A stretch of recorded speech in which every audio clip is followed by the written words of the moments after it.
ಹಿಂದೆ ಅದೇ ಜಾಗದಲ್ಲಿ ಹಬ್ಬ ಆಗಿದೆ, ಮುಸ್ಲಿಂ ಹಬ್ಬ ಕೂಡ ಆಗಿದೆ, ಮೆರವಣಿಗೆ ಕೂಡ ಮಾಡಿಲ್ಲ, ಯಾವುದೇ ರೀತಿ ಘಟನೆಗಳಾಗಲಿಲ್ಲ, ಹಿಂದೂಗಳು ಸಹಕಾರ ಮಾಡಿದ್ದಾರೆ. ಆದರೆ ಗಣೇಶ ವಿಸರ್ಜನೆ ವೇಳೆ ನಿನ್ನೆ ಕಲ್ಪೂರಾಟ ಮಾಡಿದ್ರು, ಇಷ್ಟರ ಕೊಲೆಗಳನ್ನು ತಾವು ಗಮನಿಸಿರಬಹುದು, ತಂದುಕೊತೀವಿ. ಪದೇ ಪದೇ ಮಂಡ್ಯ ಇರಬಹುದು, ಹಳೆಮೈಸೂರು ಭಾಗದ ಪ್ರಮುಖ ಜಿಲ್ಲೆಗಳು ಈ ರೀತಿ ಘಟನೆ ಆಗೋದಕ್ಕೆ ಕಾರಣ ಏನು? ನೋಡಿ, ಹಿಂದೂಗಳು ಸಹಿಷ್ಣುವರು, ಅವ್ರ ಮೆರವಣಿಗೆ ಮಾಡಿದ್ರೆ ಯಾರು ಏನು ಮಾಡಲ್ಲ. ಆದರೆ ಹಿಂದೂಗಳು ಮೆರವಣಿಗೆ ಮಾಡಿದ್ರೆ ಗಲಾಟೆಗಳಾಗುತ್ತೆ. ಯಾಕೆ ಅಂತ ಹೇಳಿದ್ರೆ ಇದು ಕಾಂಗ್ರೆಸ್ಸಿನ ಸರ್ಕಾರ ಇದೆ.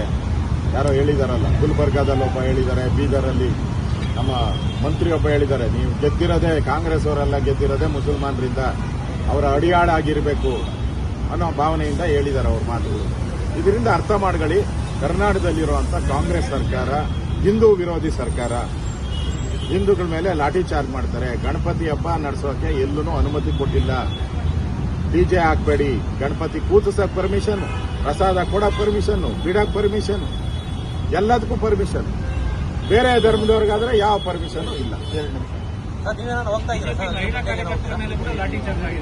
ನೋಡಿ, ಹೆಚ್ಚಾಗಿ ಇವತ್ತು ಆಗಿರುವಂತದ್ದು ಮಹಿಳಾ ಕಾರ್ಯಕರ್ತರ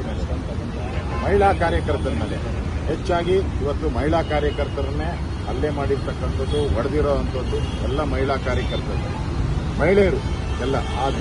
ಯಾರು ಗಣಪತಿ ಹಬ್ಬವನ್ನ ಮಾಡ್ತಾ ಇದ್ರು ಆ ಮಹಿಳೆಯರಿಗೆ ಹೊಡೆದಿರೋದು. ನಾನು ಹೇಳ್ತಾ ಇದ್ದೀನಿ, ಮುಂದಿನ ವರ್ಷದಿಂದ ಈ ವರ್ಷನೇ ಗಣಪತಿ ಮಾಡಕ್ಕೆ ಇಷ್ಟೆಲ್ಲ ಗಲಾಟೆ ಮಾಡ್ತಾ ಇದ್ದಾರೆ. ಮುಂದಿನ ವರ್ಷ ನನಗನ್ಸುತ್ತೆ ಸಿದ್ದರಾಮಯ್ಯ ಗಣಪತಿನೇ ಬ್ಯಾನ್ ಮಾಡ್ಬಿಡ್ತಾರೆ. ನೋಡ್ಬೇಕಾದ್ರೆ ಏನಾನ ಕಾನೂನು ತಂದು ಗಣಪತಿ ಹಬ್ಬನೇ ಬ್ಯಾನ್ ಮಾಡ್ತಾರೆ ಅಂತ ಸಿದ್ದರಾಮಯ್ಯ ನಂಬೇಡಿ.